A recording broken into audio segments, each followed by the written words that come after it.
ನರೇಂದ್ರ ಮೋದಿಯವರು ಪ್ರಧಾನಿಯಾಗಬೇಕು ಎಂಬುದು ಎಲ್ಲರ ಅಭಿಪ್ರಾಯ ಇದ್ದು, ಈ ಸಲ ಎಲ್ಲರೂ ಬಿಜೆಪಿಗೆ ಬೆಂಬಲಿಸಿ ಅತಿ ಹೆಚ್ಚಿನ ಮತಗಳನ್ನು ನೀಡುವ ಮೂಲಕ ಅಣ್ಣಾ ಸಾಹೇಬ್ ಜೊಲ್ಲೆ ಅವರನ್ನು ಗೆಲ್ಲಿಸೋಣ ಎಂದು ಬ್ಯಾರಿಸ್ಟರ್ ಹಾಗೂ ಜೆಡಿಎಸ್ ರಾಷ್ಟ್ರೀಯ ಉಪಾಧ್ಯಕ್ಷ ಪ್ರತಾಪರಾವ್ ಪಾಟೀಲ್ ಕರೆ ನೀಡಿದರು. ರಾಯಬಾಗ ತಾಲೂಕಿನ ಬ್ಯಾಕೋಡು ಗ್ರಾಮದಲ್ಲಿ ಕಾರ್ಯಕರ್ತರ ಸಭೆಯಲ್ಲಿ ಮಾತನಾಡಿದ ಅವರು, ಜಾತಿ ಭೇದ ಮರೆತು ದೇಶದ ಅಭಿವೃದ್ಧಿಗೆ ಒತ್ತು ನೀಡುವವರಿಗೆ ಬೆಂಬಲಿಸೋಣ ಎಂದರು. ಮತ್ತು ಬಿಜೆಪಿ ಪಕ್ಷದ ಪ್ರೆಸ್ ಮೀಟ್ ಕಾರ್ಯಕ್ರಮಕ್ಕೆ ಆಗಮಿಸಿರ್ತಕ್ಕಂಥ ಅಣ್ಣಾ ಸಾಹೇಬ್ ಜೊಲ್ಲೆ ಅವರಿಗೆ ತಮ್ಮೆಲ್ಲರ ಪರವಾಗಿ ಹಾರ್ದಿಕವಾದ ಸ್ವಾಗತ ಹಾಗೂ ಅಣ್ಣಾಜಿಯವರ ಕರೆಗೆ ಹೋಗೊಟ್ಟು ಆಗಮಿಸಿರ್ತಕ್ಕಂಥ ಅಣ್ಣಾಜಿಯವರ ಅಭಿಮಾನಿಗಳಿಗೂ ಕೂಡ ಅಣ್ಣಾಜಿಯವರ ಪರವಾಗಿ ಹಾರ್ದಿಕವಾದ ಸ್ವಾಗತವನ್ನು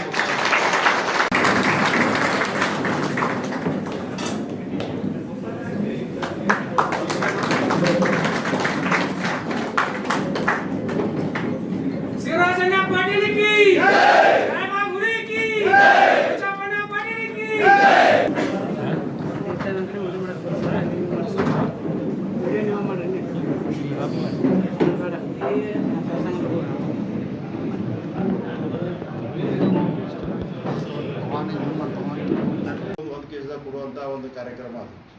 ಯಾಕಂದ್ರೆ ಸುಮಾರು ಹೆಣ್ಮಕ್ಳಿಗೆ 2,000 ಕೊಡುವುದಿರ್ಬೋದು, ಯುವ ನಿಧಿ ಇರ್ಬೋದು, ಕರೆಂಟ್ 60 ಯೂನಿಟ್ವರೆಗೆ ಫ್ರೀ ಕೊಡೋದು, 200 ಯೂನಿಟ್ ಅಂತ 60 ಯೂನಿಟ್ ಬಂತು. ಅಂದರೆ ಕರೆಂಟ್ ಬಿಲ್ ಬೇರೆದವ್ರು ಎಲ್ಲರಿಗೂ ಹೆಚ್ಚು ಮಾಡಿದ್ದಾರೆ. ಈಗಾಗಲೇ ಮುದ್ರಾಂಕ ಶುಲ್ಕ ಅಂದರೆ ರಿಜಿಸ್ಟ್ರೇಷನ್ ಕೂಡ ಹೆಚ್ಚು ಮಾಡಿದ್ದಾರೆ. ಹಿಂಗೆ 10 ಹಲವಾರು ಟ್ಯಾಕ್ಸೇಷನ್ ಹಾಕಿ ಒಂದು ಕಡೆ ತೆಗೆದು ಒಂದು ಕಡೆ ಕೊಡ್ತಾ ಇದ್ದಾರೆ. ಆದರೆ ಜನರಿಗೆ ಅದೇನು ಫ್ರೀ ಅಂತ ಅನಿಸಿಲ್ಲ, ಅದು ನಮ್ಮದ ತಗೊಂಡು ನಮಗೂ ಕೊಡಾಕದಾರ ಅಂತ ಅನಿಸಿಲ್ಲ. ನೀವು ಮಿನಿಸ್ಟರ್ ಆಗೋದು ಎಲ್ಲರಿಗೂ ಆಸೆ ಇದೆ ಅಲ್ಲ, ಎಲ್ಲರೂ ಆಸೆ ಇಡೋದು ಒಳ್ಳೇದು, ಅದೇನು ಕೆಟ್ಟಲ್ಲ. ಅದರ ಮುಖಂಡರು ಏನು ನಿರ್ಣಯಿತು ಅಂತ ಅದಕ್ಕೆ ನಾವು ಬಂದ್ರಿ.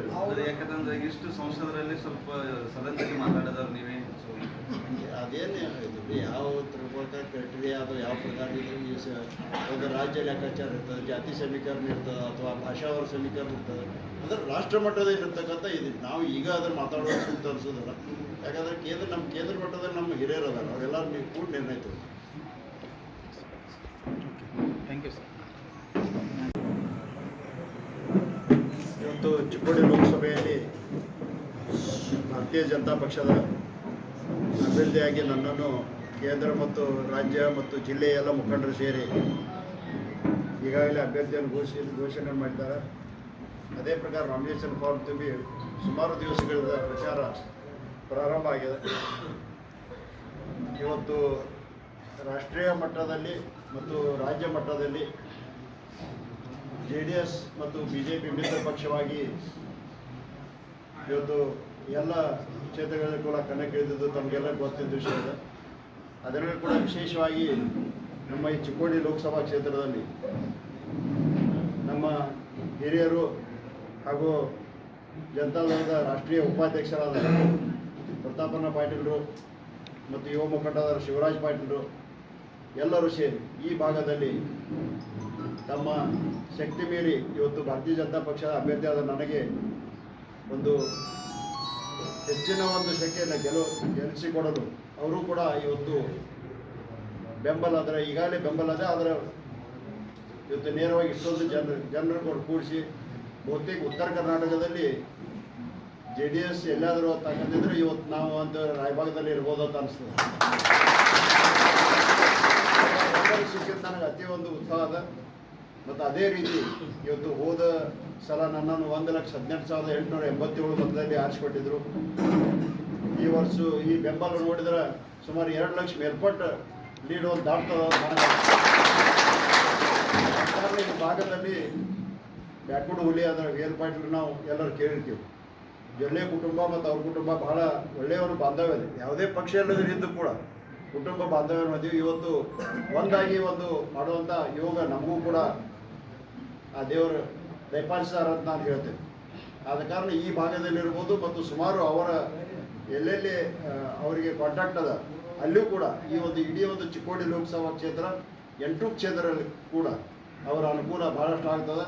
ಅದಕ್ಕೆ ಹೆಚ್ಚಿನ ಒಂದು ಲೀಡ್ನಲ್ಲಿ ಇವತ್ತು ಇಷ್ಟೇ ಉತ್ಸಾಹದಿಂದ ಜನರು ಕೂಡ ಇವತ್ತು ರಾಯಭಾಗದಲ್ಲಿ ನಾವೇನು ಕಮ್ಮಿ ಇದೆಯೋ ಅದನ್ನು ಕೂಡ ಹೆಚ್ಚಿನ ಮಾಡಿ ತೋರಿಸಿ, ಕುರ್ಚಿಯಲ್ಲಿರ್ಬೋದು, ಕಾಗವಾಡ ಇರ್ಬೋದು, ಹತ್ತಿ ಇರ್ಬೋದು, ಅದೇ ಪ್ರಕಾರ ನಿಪ್ಪಾಣಿ, ಚಿಕ್ಕೋಡಿ ಆದರೆ ಒಂದು ದಂಡಿನವ್ರಿಗೆ ಎಲ್ಲಿ ಒಂದೇ ಕ್ಷೇತ್ರ ಎಲ್ಲ ಕ್ಷೇತ್ರಗಳು ಕೂಡ ಇವತ್ತು ಅನುಕೂಲ ಆಗ್ತದೆ ಅಂತ ನಾನು ಹೇಳ ಬಯಸ್ತೀನಿ.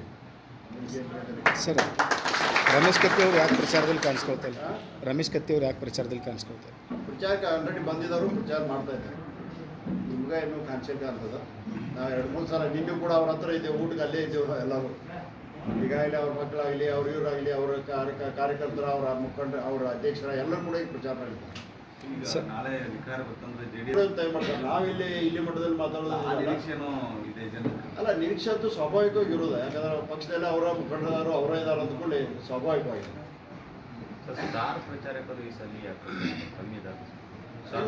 ಆಲ್ರೆಡಿ ಅದಾರು ಸ್ಟಾರ್ ಪ್ರಚಾರಕರಿದ್ದಾರೆ. ಈಗಾಗಲೇ ಈ ಕಾವ್ಯ ಇರ್ತಾ ಇದೆ. ಯಾಕಂದ್ರೆ ಮೊದಲನೇ ಹಂತದಲ್ಲಿ ನಮ್ಮದು ದಕ್ಷಿಣ ಕರ್ನಾಟಕದಲ್ಲಿ ಇಲೆಕ್ಷನ್ ಇರೋದು, ಎಲ್ಲರೂ ಕೂಡ ಅಲ್ಲೇ ಕಾನ್ಸಂಟ್ರೇಟ್ ಮಾಡಿದ್ದಾರೆ.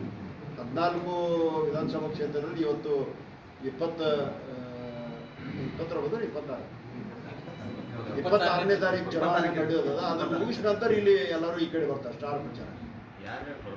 ಈಗಾಗಲೇ ನಮ್ಮ ರಾಷ್ಟ್ರೀಯ ಮುಖಂಡರಾದ ನಮ್ಮ ಯಡಿಯೂರಪ್ಪರವರು ಬರ್ತಾ ಇದ್ದಾರೆ. ನಮ್ಮ ರಾಜ್ಯ ಅಧ್ಯಕ್ಷರಾದ ವಿಜೇಂದ್ರ ಅವರು ಬರ್ತಾ ಇದ್ದಾರೆ. ಯತ್ನಾಳ್ ಪಾಟೀಲ್ ಅಂತೂ ಈಗಾಗಲೇ 3 ಸಲ ಬಂದೋಗಿದ್ದಾರೆ, ಮತ್ತು ಕೂಡ ಬರ್ತಾ ಇದ್ದಾರೆ. ಆಮೇಲೆ ರಾಷ್ಟ್ರ ನಾಯಕರಾದ ನಾವು ಯೋಗಿಯವರು ಅಥವಾ ಮೋದಿಯವರು ಯಾರಾದರೂ ಬರುವಂಥ ಅಪೇಕ್ಷೆ ನಾವು ಡೇಟ್ ಒಂದು ಕಾಯ್ತಾ ಇದ್ದೀವಿ. ಅವರು ಕೂಡ ಡೇಟ್ ನಂತರ ಇಲ್ಲೇ ಒಂದು ಕಾರ್ಯಕ್ರಮ. ಹೆಂಗನಿಸ್ತದೆ ಸರ್ ವಾತಾವರಣ? ಮೊದಲೇ ಹೇಳಿದ್ರು ಭಾಳಷ್ಟು ಒಳ್ಳೆಯ ವಾತಾವರಣ. ಅಂದ್ರೆ ಮೆಕ್ಕಿನ ಭಾರತೀಯ ಜನತಾ ಪಕ್ಷದ ಗೆಲುವು ಇಲ್ಲಿ ನಿಶ್ಚಿತದ. ಇವತ್ತು ಮೋದಿಯವ್ರಿಗೆ ಇರ್ಬೋದು, ನಮ್ಮ ಒಂದು ಸಂಸ್ಥೆ ಮುಖಾಂತರ ಮಾಡಿದಂಥ ಕೆಲಸ ಇರ್ಬೋದು, ಅಥವಾ ಪ್ರತಾಪರಾವ್ ಪಾಟೀಲ್ ಅಂತ ಮುಖಂಡರು ಇವತ್ತು ಬೆಂಬಲ ಸೂಚಿಸಿದ್ರು, ಇದೆಲ್ಲ ಸೇರಿ ಕೂಡ ನಮ್ಮದು ಗೆಲುವು ನಿಶ್ಚಿತದ. ಪಕ್ಷೇತರ ಅಭ್ಯರ್ಥಿ ಅವರು ಒಂಥರ ನನ್ನ ಎದುರಾಳಿ BJP ಕಾಂಗ್ರೆಸ್ ಅಲ್ಲ, ಅದಕ್ಕೇನು ಹೇಳಬೇಕು? ಅಲ್ಲ, ಪಕ್ಷೇತರ ಅಭ್ಯರ್ಥಿ ಸ್ವಾಭಾವಿಕವಾಗಿ ನೋಡ್ರಿ, ಎಲ್ಲ ಇನ್ನೂ ಕೂಡ ಈಗಾಗಲೇ 15ರಿಂದ 20 ಜನ ನಾಮಿನೇಷನ್ ಪಾಯಿಂಟ್ ತುಂಬಿದ್ದಾರೆ. ಇನ್ನು ವಿಡ್ರಾಲ್ ಆದ ನಂತರ ಎಷ್ಟು ಮಂದಿ ಕನ್ನಕ್ಕಿದ್ದಾರೆ ಅನ್ನೋದು ಗೊತ್ತಾಗ್ತದೆ. ಆಮೇಲೆ ಅದನ್ನು ನಾವು ಊಹಿಸ್ಬೋದು, ಯಾರ್ಯಾರು ಎಟ್ಟೆಟ್ಟು ಮತ ತಗೋತಾರೆ, ಯಾರ್ಯಾರು ಎಟ್ಟೆಟ್ಟು ಪ್ರಚಾರವನ್ನು ಮಾಡ್ತಾರೆ. ಪ್ಲಸ್ ಎಲ್ಲರಿಗೆ ನಮಗಂತೂ ಪ್ಲಸ್ ಆಗತ್ತದೆ. ಯಾರು ವಿರೋಧವ್ರು ನಿಂತಿದ್ದಾರೆ ಅನ್ನೋದಕ್ಕಿಂತ ನೋಡ್ರಿ, ನೇರವಾಗಿ ಕಾಂಗ್ರೆಸ್ ಬಂದು BJP ಫೈಟ್ ಅದ. ಅದಕ್ಕಾಗಿ ನಮಗಂತೂ ನಿಶ್ಚಿತ ಇದ್ದಾರೆ. ಕಾಂಗ್ರೆಸ್ ಬಂಡಾಯ ಅಭ್ಯರ್ಥಿ ಕುಳಿಸ್ಕೊಂಡು ಸರ್ ವಿಧಾನಸಭೆ. ಅಲ್ಲ, ಯಾರಲ್ಲಿ ಬಂಡಾಯ ಆಗ್ತದೆ ಅವ್ರಿಗೆ ಅದು ಲಾಸ್ ಆಗ್ತದೆ, ನಮಗದು ಲಾಭ ಆಗ್ತದೆ. ಅಷ್ಟೇ.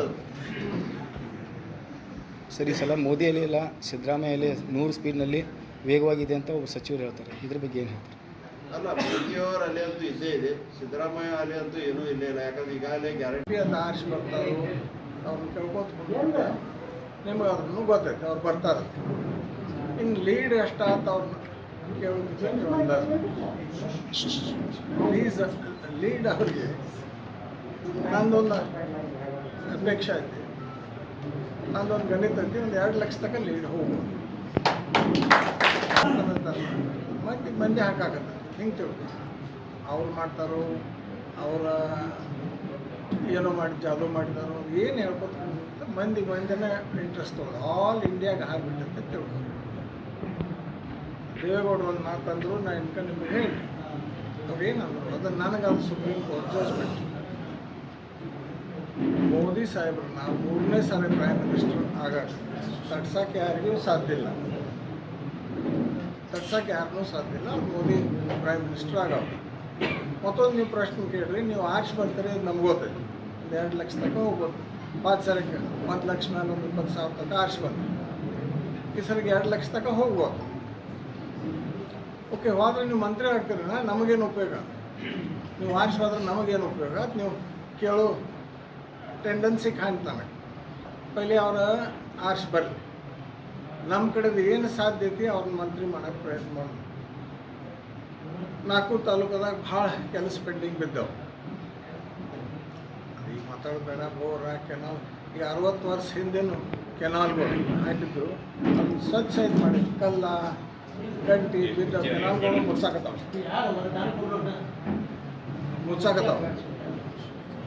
ಅದನ್ನು ಅಟ್ಲೀಸ್ಟ್ ಸ್ವಚ್ಛ ಮಾಡೋಕ್ಕೆ ಮತ್ತೊಂದು ಕೆನಾಲ್ ನೆಟ್ವರ್ಕ್ ಹಡ್ಡಕ್ಕಿತನೋ ಹಡ್ಡಕ್ಕೆ ಆಗೋದಿಲ್ಲ ಬಿಟ್ಬಿಟ್ಟು 60 ವರ್ಷ ತನಕ ಅದನ್ನು ಹುಡುಗಾಕೂ ತಯಾರಿಲ್ಲ ಯಾರು.